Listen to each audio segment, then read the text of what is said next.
मतलब 5 फीट के आदमी को मैं 5 किलो तक का बना सकता। हजारों कलाकारों में मुझे एक मौका मिला कि मेरी बनाई हुई मूर्ति श्रीलंका जा रही है। पर मिलो जब मैंने उनकी बातें सुनी और मुझे जब ऐसा लगा कि मेरी बनाई मूर्ति श्रीलंका जाएगी, तो मैंने 1 महीने का समय कहा कि हमारे श्रीलंका में एक बहुत बड़ा आयोजन होता है, तो मूर्ति जितनी हल्की बन सके। तो हमने कहा था कि कितना हल्का चाहिए, बोले कम से कम आदमी के वेट से कम। तो इस मूर्ति का वजन सिर्फ 27 किलो है।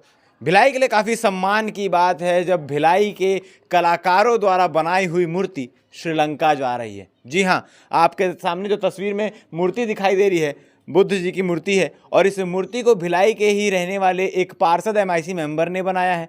और अब ये मूर्ति जाने वाली है श्रीलंका। श्रीलंका से ऑर्डर आया था कि भाई हमारे लिए मूर्ति बनाकर दिया जाए। हमारे भिलाई में कला की कमी नहीं है, टैलेंटेड लोगों की कमी नहीं है। ऐसे ऐसे छुपे टैलेंटेड लोग हैं जो एक ना एक दिन निकलकर सामने आते हैं और उनकी प्रतिभा की जानकारी आम जनता तक पहुंचाने का फ़र्ज़ होता है हमारा। इसलिए आज हम यहाँ पहुँचे हैं। गवई जी हमारे साथ मौजूद हैं जो पार्षद भी MIC मेंबर हैं, और उन्होंने ही इस मूर्ति को बनाया है और अब बड़े गर्व से भिलाई से इस मूर्ति को श्रीलंका भेज रहे हैं। ये भारत के लिए भी गर्व की बात है, मगर उससे ज़्यादा सम्मान की बात है भिलाई के लिए, भिलाई के हर उस जनता के लिए जो भिलाई में रहते हैं, भिलाई से जुड़ाव है जिनका, उनके लिए एक गर्व की बात है कि उनके ही यहाँ के कलाकार द्वारा बनाई हुई मूर्ति श्रीलंका भेजी जा रही है। गवई जी, कितना गर्व महसूस हो रहा है कि आपके हाथों से बनाई हुई मूर्ति श्रीलंका जाएगी? सबसे पहले तो मैं आपके चैनल से सभी दर्शकों को धन्यवाद ज्ञापित करता हूं कि मुझे हजारों कलाकारों में मुझे एक मौका मिला कि मेरी बनाई हुई मूर्ति श्रीलंका जा रही है। ये छत्तीसगढ़ के लिए और भारत के लिए गर्व की बात है कि भगवान बुद्ध जहां पैदा हुए थे वहां से आज ये श्रीलंका जाने के लिए बन के तैयार है। और आपने जैसे पूछा कि ये मूर्ति, ये हमारे जो भंते जी होते हैं भारत भ्रमण पे आए हुए थे। मैंने कुछ समय पहले हमारे एक GD राउत जी हैं, उनको एक मूर्ति बना के दी थी। जब उन्होंने बुद्ध जी की मूर्ति थी उनको? जी, बुद्ध जी की मूर्ति बना के दी थी, बैठी हुई पोजीशन में है। तो उन्होंने कहा कि ये मूर्ति हमको भी चाहिए। तो उन्होंने मुझे बताया कि हमारे श्रीलंका से भंते जी आए हैं और आपसे मिलना चाहते हैं। तो मैं क्या, राजनीति में उस समय थोड़ा सा कंजेस्टेड हो जाता, फिर भी वो बोले एक बार मिलो। जब मैंने उनकी बातें सुनी और मुझे जब ऐसा लगा कि मेरी बनाई मूर्ति श्रीलंका जाएगी, तो मैंने 1 महीने का समय, मेरे मित्र हैं, मॉडल आर्टिस्ट हैं उत्तर कुमार साहू जी, हमारी टीम है, हमारा वर्कशॉप भी है कोच में, हम लोग टीम वर्क में काम करते हैं। अभी साहू जी अपने वर्कशॉप में दूसरा अभी काम में बिजी हैं, इसलिए वो यहाँ उपस्थित नहीं है। तो उनको मैंने कहा कि ऐसा ऐसा मॉडल बनाना है, बाकी सारी व्यवस्था अपन देख लेंगे। उन्होंने, हम लोगों ने मिल के 1 महीने में इस मूर्ति को तैयार किया, पेंटिंग की, और अब ये बन के श्रीलंका जाने के लिए तैयार है। किस चीज़ से बनी हुई मूर्ति है? इसका वजन कितना होगा?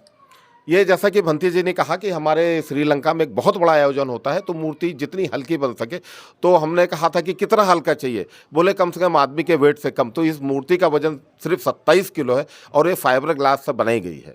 27 किलो की मूर्ति है जी। मतलब इसे एक आदमी अकेला उठा के ले जा सकता है? हाँ, एक आदमी उठा के ले जा सकता है। असल में क्या है कि मटेरियल की जो क्वांटिटी होती है बनाते हैं, 5 फीट के आदमी को मैं 5 किलो तक का बना सकता हूँ। आज से पहले आपने कितनी मूर्तियाँ बनाई हैं?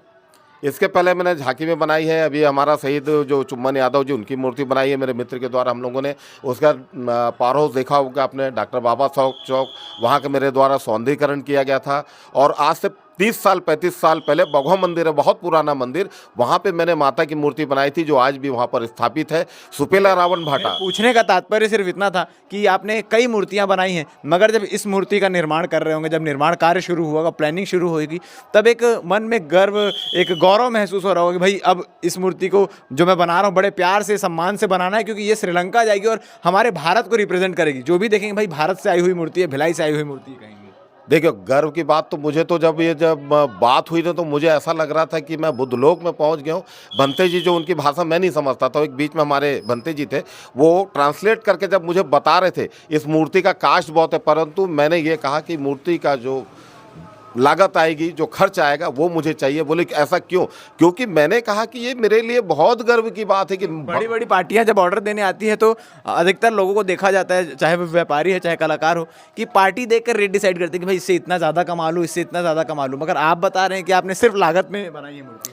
क्योंकि देखिए, ये धरती बुद्ध की है और जिस धरती से बुद्ध बन के जा रहे हैं, तो उसकी कीमत का अंदाजा कौन लगा सकता है। इसी भावना के साथ मैंने रेट की कोई बात नहीं की, मैंने अपने भावना से इस मूर्ति का निर्माण किया है। किस हाइट की होगी मूर्ति? ये 7 फीट 9 इंच की मूर्ति है। आप देख सकते हैं 7 फीट 9 इंच की ये मूर्ति तैयार की गई है, जो मूर्ति अब बहुत जल्द यहाँ से रवाना होगी श्रीलंका के लिए। किस प्रकार से पहुँचेगी ये श्रीलंका, कैसे जाएगी?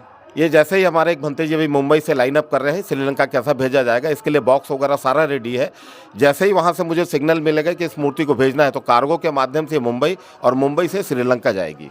ठीक है, तो बहुत जल्द ये मूर्ति आपको श्रीलंका में दिखाई देगी और भिलाई से बनी हुई ये मूर्ति अब श्रीलंका जाने वाली है। जैसा मैं बार बार कह रहा हूँ कि भिलाई के लिए, छत्तीसगढ़ के लिए और भारत के लिए गर्व का विषय है। आप इस बारे में क्या कहना चाहेंगे? आप कलाकार के बारे में क्या कहना चाहेंगे? कमेंट सेक्शन में कमेंट करके बता सकते हैं। धन्यवाद।